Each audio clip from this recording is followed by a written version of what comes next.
great afternoon. Happy and blessed Wednesday, everybody.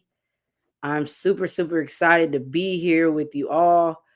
For those who do not know me, my name is Catherine Barnett, and I go by Cat Barnett, and this is the Cat Barnett podcast. And we are on episode 23. And I also help people, particularly women who struggle with their confidence in their faith and fitness by implementing strategies to gain clarity, direction, and purpose. Hello. How are you all doing? Just doing a Wednesday check in. I hope everybody is blessed and having a great Wednesday so far.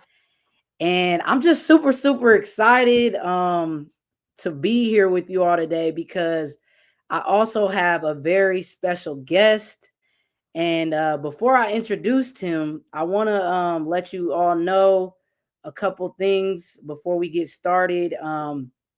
Next week, it's crazy that we are already here to Christmas time, y'all. So I might not be having a podcast episode. I'll decide, but I'll let you all know. But be on the lookout. Either or, I might go live for a little bit. But we'll see. And also next year, be on the lookout in January or February. I will be doing a free mastermind class to help you propel into your best self in 2025. So I'm super excited about that. So stay tuned. So now to introduce the special guest that I am excited to have on today, this guy is just an absolute beast. I call him the boss man because everything he does is just with a purpose and just with intention. He is a family man, he is a father, a husband, a business owner, a leader, a mentor, and I like to say he's AKA Mr. Keep Showing Up. Please, y'all, help me give a warm welcome to Tyler Davis. Can Hey, thank you. we? What's up? Yes, I can. Awesome.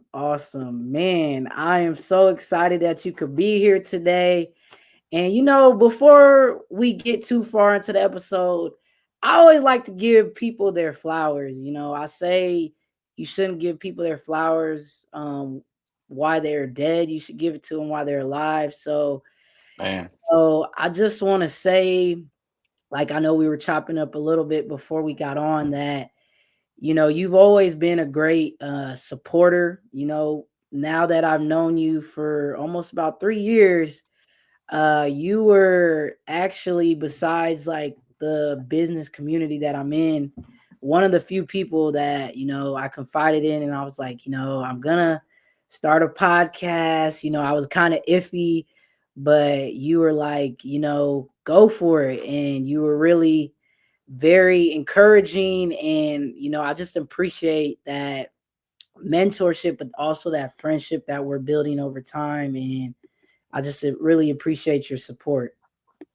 it's truly my pleasure, for real. And I think that's the coolest thing for me is just getting to see you take off.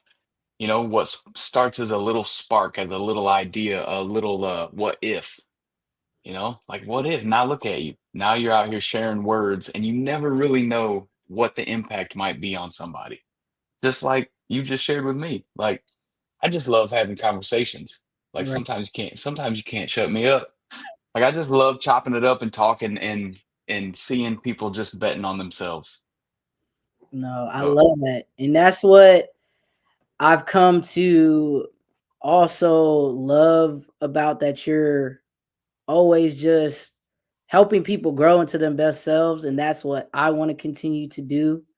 So, hey, hopefully with this episode, we're going to give people value and just, it's going to be a fruitful episode. I can already tell. So yeah, man. it's in. And hey, I mean, before, like I said, we get too far into this episode, I introduced you, but how about if you don't mind telling the people watching a little bit more about yourself? Like, who is Tyler Davis? Man. At this point, I almost feel like I've lived a couple different lives, but I mean, really, I'm like everybody else. I'm just a normal guy that decided one day, like, I'm not gonna settle for just enough. I'm not gonna settle for less than my best. And like a long time ago, it felt like there was always something behind me pushing me. And over the years, it's been a huge shift to where I feel like I'm being pulled. Mm, And I think that was a huge shift for me. It's like I don't do things because I have to. I get to do these things. And it's like my future version of myself is out there expecting a lot from me and it's pulling me forward. So like it's pulling out the best of me, if that makes sense. no, that makes perfect sense. And also that really key thing that you said, that I feel like it's also how we speak to ourselves. So that just that switch that you said, I have to do something, I get to, I learned like to change my phrases, like I get to, I choose to, I love to. So that, when you say you have to, it sounds like it's a burden. So it's actually a privilege when we change that. And yeah, I love that. I love that. And you know, I believe too, as I continue, to live each day on this earth that the good Lord has like blessed me with, I am learning and understanding more about the importance of adversity. Yeah. And, I think people often like look at adversity as like a bad thing, or, something that they shy away from. Yeah. But not realizing that like adversity can actually, be a gift and help shape, your character and mold you into the person that, you're meant to be, or that you're called to be.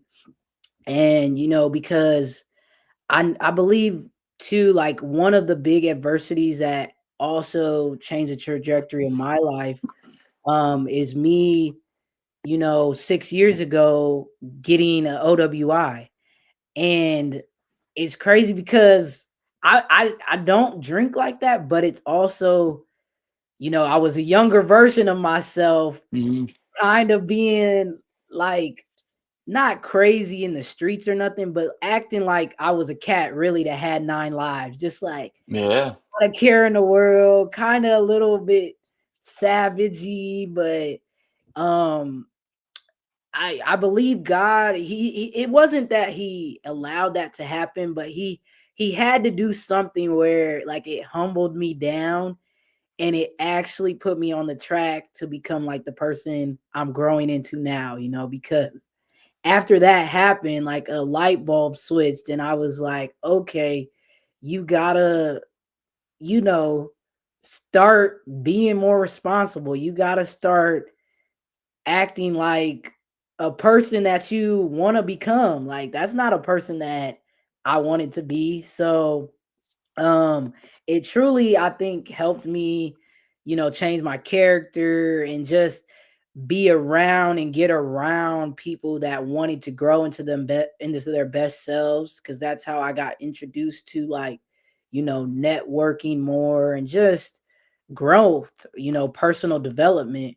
So you know I know, just hearing some of your story, that you have also faced a lot of adversity head on, my friend. Oh So man. um if you don't mind sharing, what are one or two big adversities that you faced so far in your life, and like what steps did you take, or how did you go about overcoming those adversities?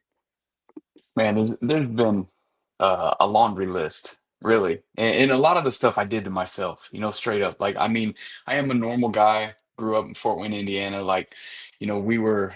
I didn't want for anything. Like, we didn't have a ton, but it's not like I wanted for anything. Most of the adversity and stuff that it was created by myself and my own bad choices. Right. And I can relate to everything that you said. And it was when I was younger, I was a happy kid until around 17. That's when, there were three really major events in my life that happened that just completely threw my trajectory in a whole different way.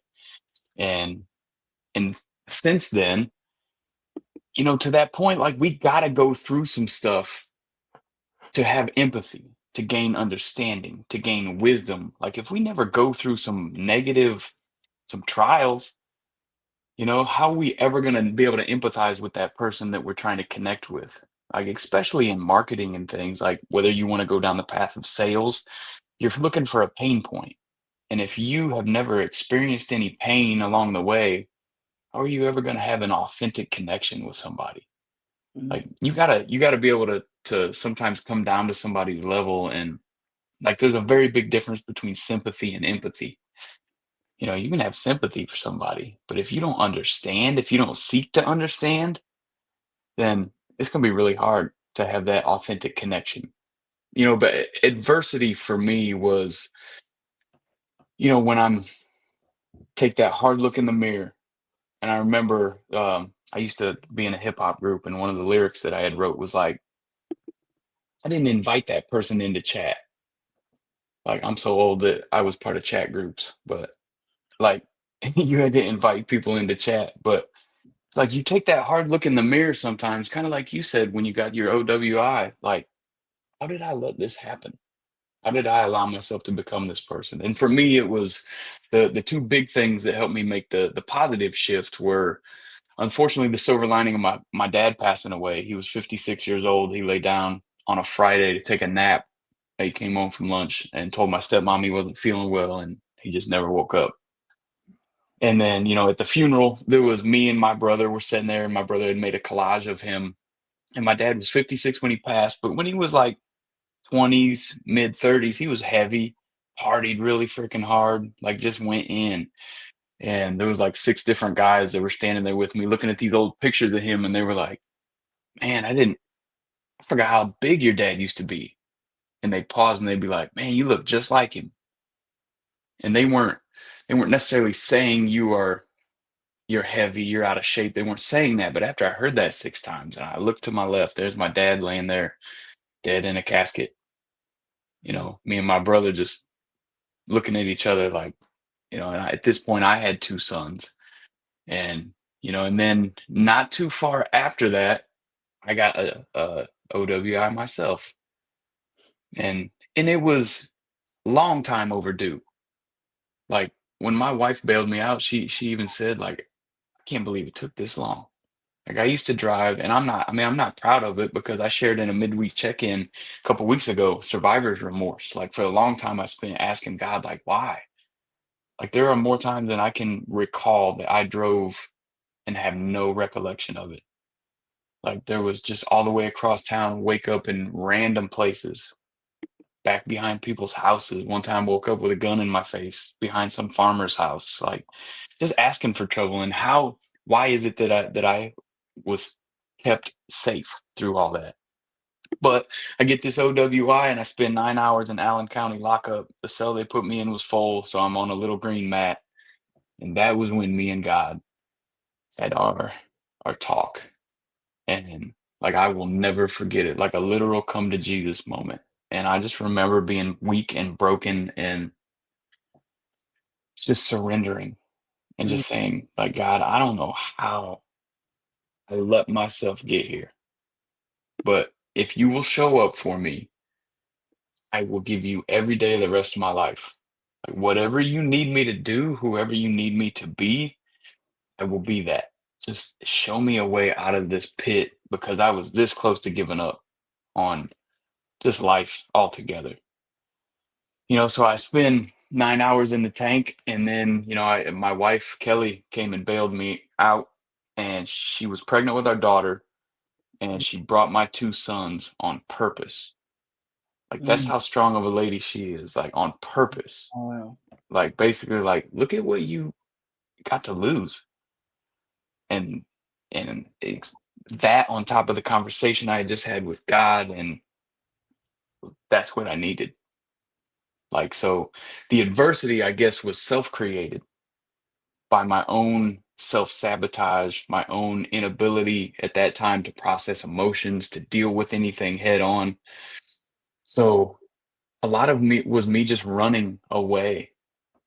So I created a lot of my own adversity. I mean, like anybody else, I had some stuff happen that is life.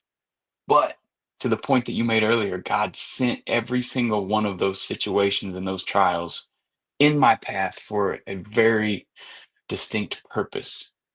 It just took me standing up and being willing to look it straight in the face and extract the lesson out of the trial. Friend, thank you, because that for one, it takes a lot of strength to get on here and be very vulnerable and raw and authentic to share that. And we got comments coming in too that are just saying, a whole bunch of stuff, but it's one that sticks out is saying, Tyler, God has been good to you. Thank you for being vulnerable and sharing. And another one says that that's what's real. When you come to Jesus for help and let him come in your heart, he can help you out of all in any situation. So I just appreciate you for that transparency, because it's not easy. And look how far you've came now with the grace of God. Like, God, Amen to that. and for those also, if y'all can, congratulate Tyler. Yesterday we celebrated him being 14 years sober, 14 years of Thank sobriety. you. And that was just a beautiful thing to see. I'm glad I was there to be present, and just the energy I was know you. it It was was amazing. it was I amazing. like there was lots of moments yesterday that were super special. And to just for that one, I don't know if you were on bike 16, 15, 16, 17, or whatever, but I know there was one point when you and I just smiled, like, Yeah, because I know, and there was just so many moments of blessing, and there was something that I had exchanged, text message, with Justin Harkle Road, and God did that. God. Like, and I try and make sure that I never, like, yes, God will provide paths and opportunities, but we still have to show up and do the work. But God did that. Like, and I'm super thankful. And I just, because I've had people over the years ask me, like, man, you should really take a break. You should, why do you work out every day? Why do you, because I laid there in that jail cell and made a commitment. Mm, And I'm not someone like word is bond. Like the yeah. way I was brought up, word is bond. And I told God, and God already knows my heart. So there's no hiding from that. Like every day, the rest of my life. And it's taken me a long time to openly, unapologetically, without hesitation, speak on God's name Mm, and listen to that nudge when like a situation will happen wherever and you're like, man, you should pray with them. You should pray for them. You should whatever that is. And I'm still a work in progress just like anybody else. yeah. But yeah, man, it's taken a lot of hard work, but God did that. And it's beautiful to see. And no, this is a safe space. If you ever want to pray, we can always pray here. Cause here, hey, I always say I'm unapologetically a believer in Jesus Christ. I'll never push my faith in you, but on you. But hey, we're gonna talk about Jesus and God. So I love that. So Yeah. thank you for being so transparent with this. And so far, people are receiving so much value. And man, it's just beautiful when I can have these raw conversations. So I love it. And I we got really big into that adversity. And since we kind of talked a little bit about fitness, we can kind of switch over to that a little bit, because like you've said, you've been committed, you've immersed yourself into the fitness world, where I would say, to me, you are considered a guru, a vet in the fitness world. You consistently train, work out, or you're teaching fitness classes. So, and what I love to say about you, your personal mantra or slogan is, keep showing up. And that's so big to me because especially on the days where I don't want to go Mm, work out or I don't want to do something in business that I know I need to do, but that when I just think of that and you can do hard things, those two that you guys have instilled in me, I'm like, let's go. Let's get to it. It's like a light bulb switches and I'm just like, we got it. So yeah, man. um I just love that. How did you come up with that, by the way? Just um now that I'm thinking about the keep showing up. It was years ago in diving into personal development books. I mean, I know I heard it somewhere years ago, but it just became my personal mantra. And in a lot of ways it was so I did my sobriety and my health journey the way people usually advise you don't. Like changed everything all at once. Like I quit drinking. I just dove into So you went cold losing. Yeah. turkey. Yeah. Well, Okay. but yeah, it was a long time coming, but when the that final drink of that Bacardi Silver happened and went down, like the final decision was in an instant. But keep showing up was just something I would tell myself kind of for those moments when you just mentioned like I didn't want to put my shoes on. I don't want to lace these. I don't want to hit play. Because in the beginning I started with P90X, which was by Beachbody, which was their mantra was just press play. I was like, man, okay, just got to keep showing up. I'd walk. I would, as silly as this is, I would make myself walk down the liquor aisle when I'd go to the grocery store because like I used to go to the store 3 or 4 times a week because a lot of the healthy foods go bad quick. So I always had to get new stuff. And sometimes I would make myself walk down the liquor aisle, which is silly, but it was almost like you just got to keep showing up, man. Like you just got to keep showing up to the commitment. That and never give up what matters most for what you want in the moment. Like those two phrases were the big ones that have helped me, whether it was to pass up on the drink or smoke or whatever else came my way or just showing up to that workout Mm, I love it. because the I'm an addict, right? So addicts don't just stop putting that addictive energy, they have to channel it into something different. Something. So for me the working out just became the glue that held everything together. Mm, that's a powerful, powerful story, and I love it, man. So would you say, or how would you say, your fitness journey started? Because you've been doing fitness now, what, over 15 years? Yeah. Okay. Yeah. Yeah. And consistently, like, so, um, it's a lot of people that haven't even started yet, and you show up on a consistent basis. So I guess if you could tell us like how it started and then what would you say to people, who are kind of like wanting to work out, people love to wait till New Year's to make these resolutions, but they can start today. But what's some small steps that they could do? Man, small steps, like the best thing you could do is free is fill up a glass of water and download some kind of positive, like personal development podcast or Audible book and Mm, go for a walk. I I love mean, it. for me, where it started was kind of like I mentioned before, the addictive energy had to go somewhere. I needed something to take my mind off of I want to drink, I want to drink, I want a bag of weed, I needed something that and the way it kind of started was so P90X was what initially got me going. My wife and I had bought an elliptical. I sort of started using that and lost a couple pounds, but I was still drinking and I would get drunk and I would watch this P90X infomercial back when that used to be a thing. And there was this dude named Tommy Migrant on there, and it was the original P90X infomercial. Something by his story just resonated with me, and the next day I would share with Kelly, like I saw this program but I never had enough belief in myself to spend the money on it.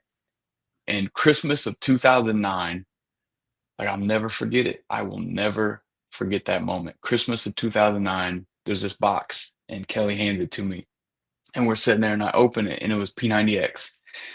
And I remember I got emotional. Shit, I'm about to get emotional now. And I just remember thinking like at the moment, I'm like, what is wrong with me? Why am I getting emotional? And in hindsight, what I realized was like, man, this woman believes in me more than I believe in myself. Mm, And really at that point, after my drinking and just all the stuff I had put her through with all that, like it was kind of like a last ditch effort, you know?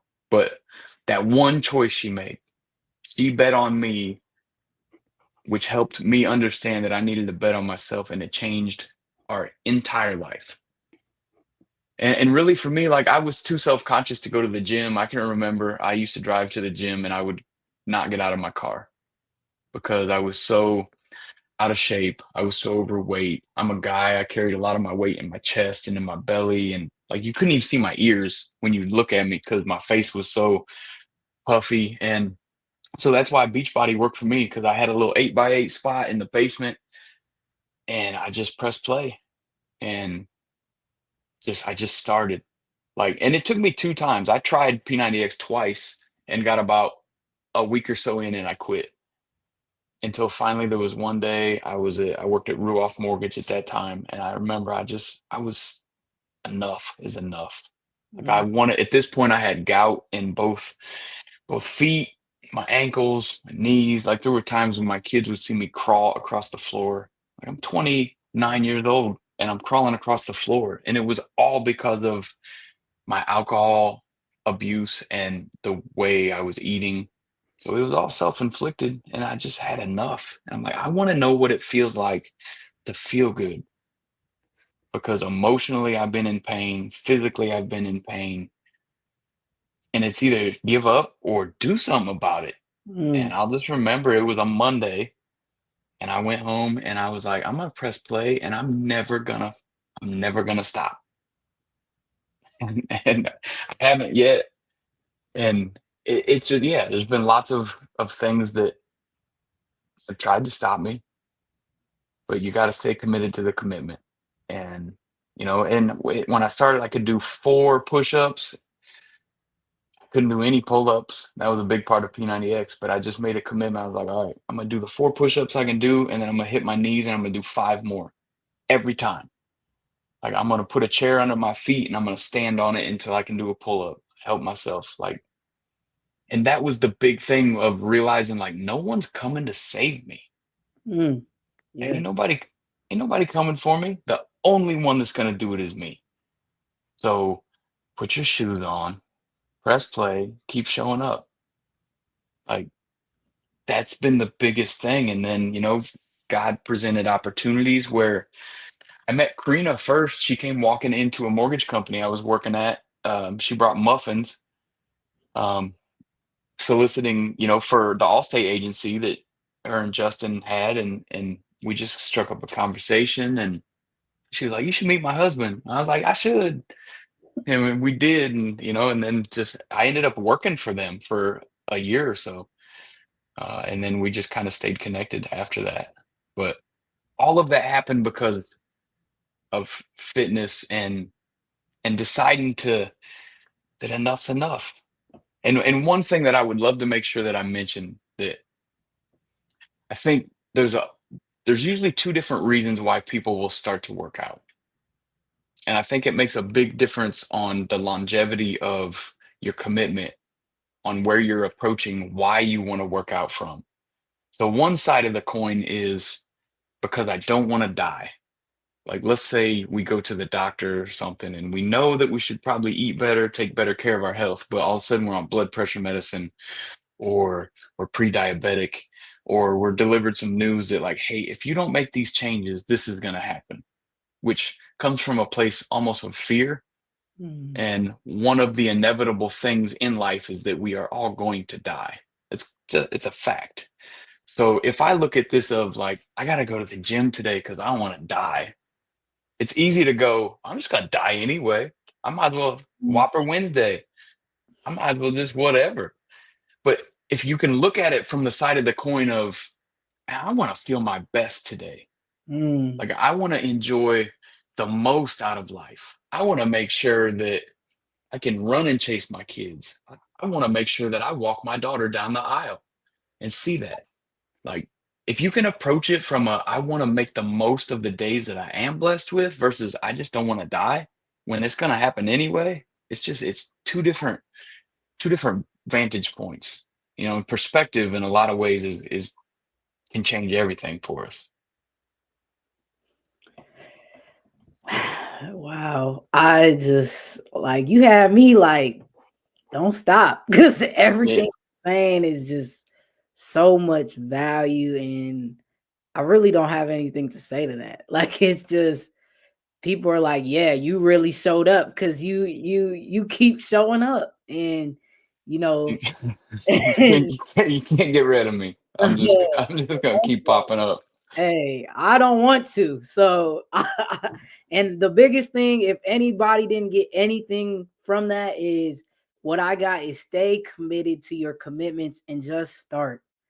Just start. And Yeah, man. that's the biggest thing. And I feel like, it's just people don't get over, they just don't start. So just start. And So, and that's the big thing, like, don't focus on being perfect, don't focus on doing it right, don't worry about having the right clothes, don't worry about hitting that beat drop, don't worry about any of that.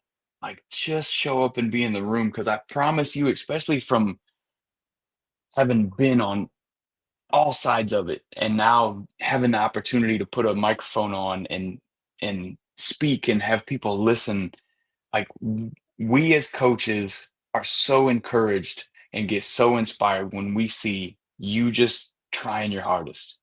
Like, just the fact that you're in the room means that you have a belief in yourself enough that you're worth investing that time and that energy on. So it ain't gonna be perfect. Like, I trip over my tongue every single day. Like, English is my only language and I can barely speak that. But I mean, we just do our best. And that's the thing. I think a lot of times one of the biggest things I've heard is, well, I need to get in better shape before I come to Triumph. Oh man, that's the come to Triumph first. That's how we get better. right. You Right. know, and a lot of it is just the one thing I wish the health and fitness industry did more, and I think they're doing a way better job today than back when I started, is speaking on the emotions that you're dealing with Mm, uh, as you're going through this physical transformation. Because a lot of times we ended up where we're at physically because of an emotion. And if we don't acknowledge that, then we're never really attacking the root issue that drove us into the habits that we had that led to maybe a not so healthy state. yeah. Because a lot of people, I think, too, like to look at the physical aspect of it, but really, we go to transform our mental. Like it has to start with our mental first. Like it's so much of a like importance on that I every time I try to do episode, I try to tell the audience, how's your mental? We're gonna do a check-in, like, because if the mental ain't right, nothing's gonna flow. So Yeah. that is so so big and crucial. And man, I love people said you came to preach, Tyler. Hey, well, we could we could turn it into that. I ain't mad at it, but so much value in this. And you know, like we were kind of also talking before we came on, like just, for me, we were talking about community. Like for Yeah. me, it because Tyler, I mean, if you don't know, I like to tell people and they laugh at it, but it's just so true. Like I'm an outgoing introvert. Like I can, yeah, like I can chop it up. We could talk for hours if it's like deep, authentic or whatever. But I also have to like I love being alone and rejuvenating, recharging, and I get stuff done best when I can be alone and just, be to myself. But I've learned over time, the importance of community and just, having a great community around me and, just really monitoring the people that I let into my life or around me. And, you know, whether it's, in fitness or in my business, community has just now been, just a big emphasis. I put a big emphasis on community now.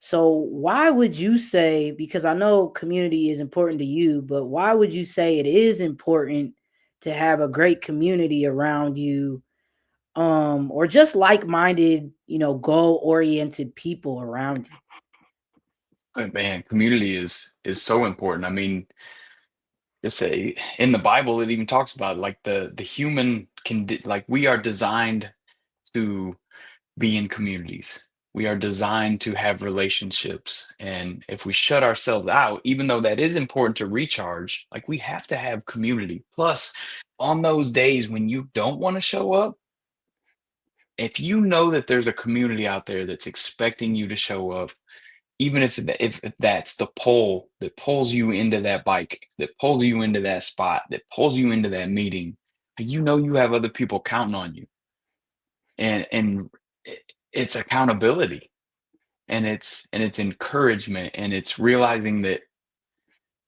you're part of something that's bigger than just yourself. And in a lot of ways, I mean, fitness taught me that. I didn't realize I was a part of a community because I spent 9 years working out alone. But then I had a Facebook group, and I talked to other people, and I would share any chance I got. That was community. It's just having that support around you, and keeping a circle of friends that are real. And I guess what I mean by that is like they will love you, they will support you just how you are, but they will also call bullshit when they know you're not living up to your highest and best self. Like when they know that they see that there's more in there.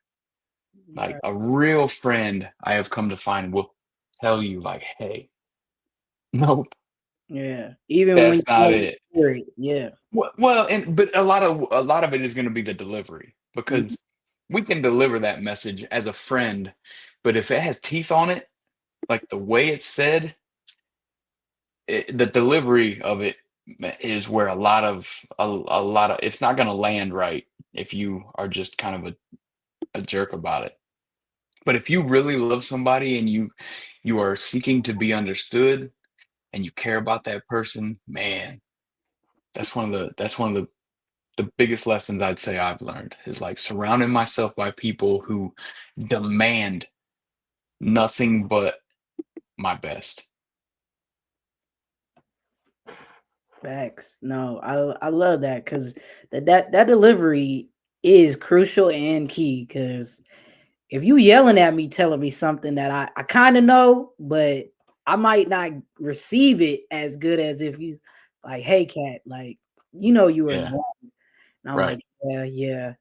So yeah, that delivery is so key. But it is, and a lot of times people will say I avoid conflict, and I understand. I totally understand. But the way you deliver it, it doesn't have to be conflict. A lot of times it can be a conversation. Right.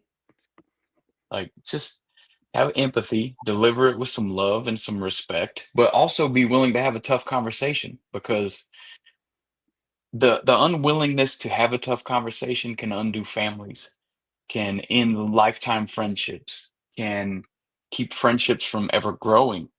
Like you have to be willing to hold that space with somebody if you care about them. Wow. Man, you speaking to me. I hear you. I hear you. Yes. Man, I'm speaking to myself. And so like a lot of this stuff is just me reminding myself, like, because thankfully I'm in a position now where every single day I'm given an opportunity to work on myself. And I have a really good friend I grew up with who became kind of like a mentor in a lot of ways. Greg Thomas. He's in the mortgage industry. I worked alongside him a long time, and that was one of the big things he would say when something would start to go sideways. He's like, "Man, it's just another opportunity for me to work on myself." I love that. And there's a lot of truth in that if you're willing to pause and slow down and self-assess, but from a good place. I love that. Thank you, Tyler. This is awesome. Ah, Well, I got two more questions for you if you don't mind. It might be a yeah, little more, but this one can tie into so many because I kind of want to switch it over because you were because I mean you are now still a business owner and a leader, but you were like deep into real estate before, correct? I was a mortgage lender, yeah, Okay, for a long time. okay. And did you just do that in the Fort Wayne area? Yes. Awesome. All right. Yeah. So, I guess if you could kind of give a brief, like, what's the difference between real estate and a mortgage lender, and then, just advice or tips if somebody is interested in wanting to get into that, what advice would you give to them if they don't know where Sure. to start? Yeah, I mean, real estate as a community is kind of there are different functions and different roles. So a realtor is going to be the person that actually knows about the property, that studies the market, all the different trends, and they're the person that you will speak with that will actually take you to the home to show you the property. They're going to sit down and ask you what you're looking for in a home, and they're going to be the ones to define that search and help you find that perfect home. But what I did is I had to work, I was the money guy.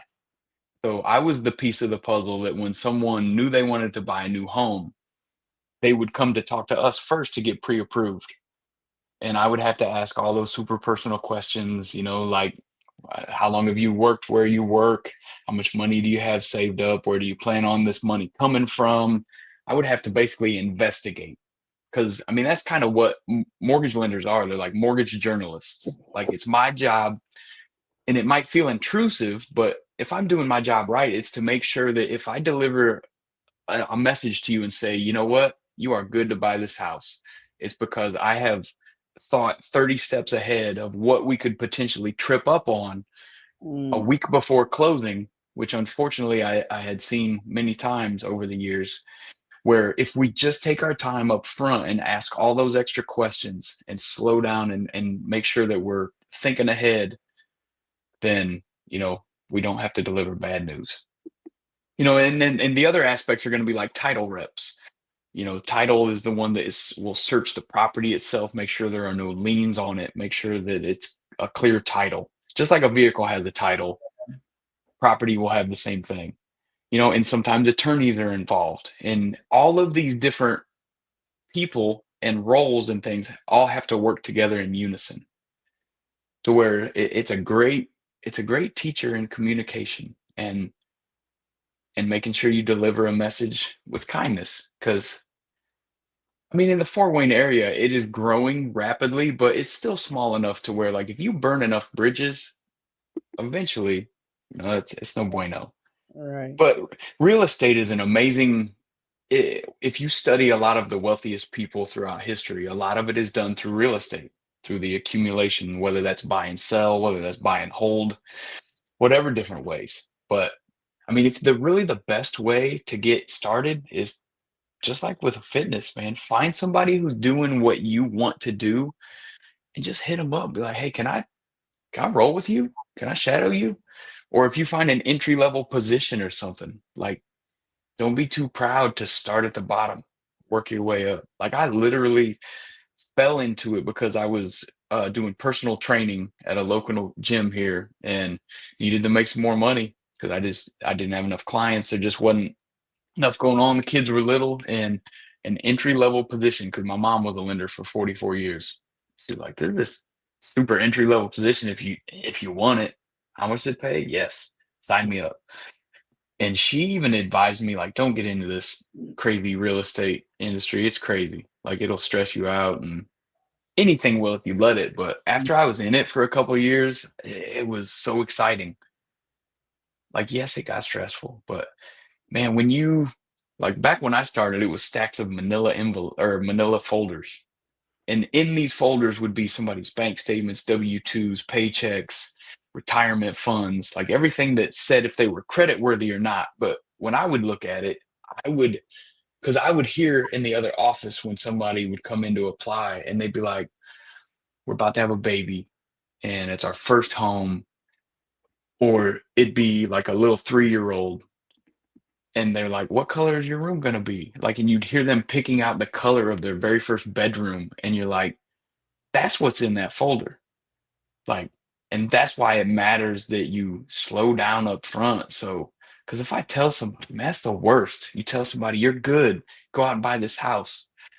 And if you're in the mindset where you're just focused on what you're gonna make from that transaction, then it's transactional. It's not relational. And it's a very big difference.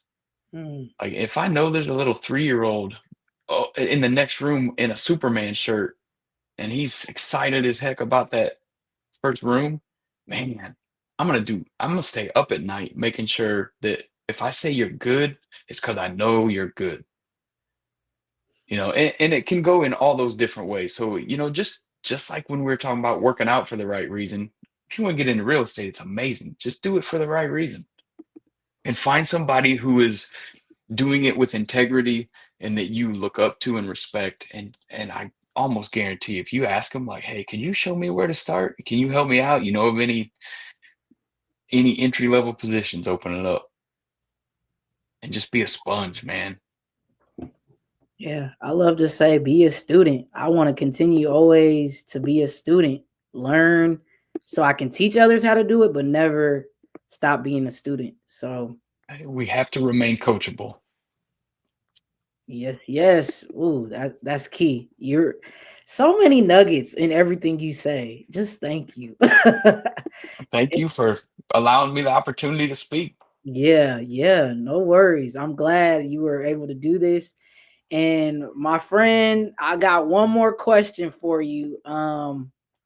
Like if you could tell anyone dealing with, self-doubt or just not a lot of confidence in themselves or just looking to make a change in their life for the better, what are three things that you would say to them? Man, first of all, you're worth it. You're worth it. Like I think for a long time I struggled with eh, I'm just a you could go down the list. I'm just a this. But you're worth it. Like you're worth fighting for and nobody else is going to do it for you. No one's going to do it for you, but on the flip side of that, one of the most fulfilling things is when you look up and you accomplish a goal that you set for yourself and you're like, "I did that." Every time you can compound a little victory on top of itself, like the compound effect is real. Just start by starting. Like seriously, just start with what you got. You don't need a new pair of shoes. You don't need a new workout outfit. Like you don't have to start at Triumph. We would love to welcome you in and encourage you, but you just have to know that it ain't going to be pretty, it ain't going to be perfect, but it's got to get done. And you are worth investing in. Like the best asset, you are your number one asset. Like I think a lot of times like the goose and the golden egg, we want to produce the gold, but we don't realize that we are the goose. We Mm, want it so quickly. You got to time, practice, and patience. Like you have to know that it's gonna take time. So have the correct expectation with yourself up front and give yourself grace along the way. Like if you don't lose 50 pounds in 6 months, so what? If you lost 20, damn, that's amazing. right. That other 30 is gonna go if you stay consistent and keep showing up.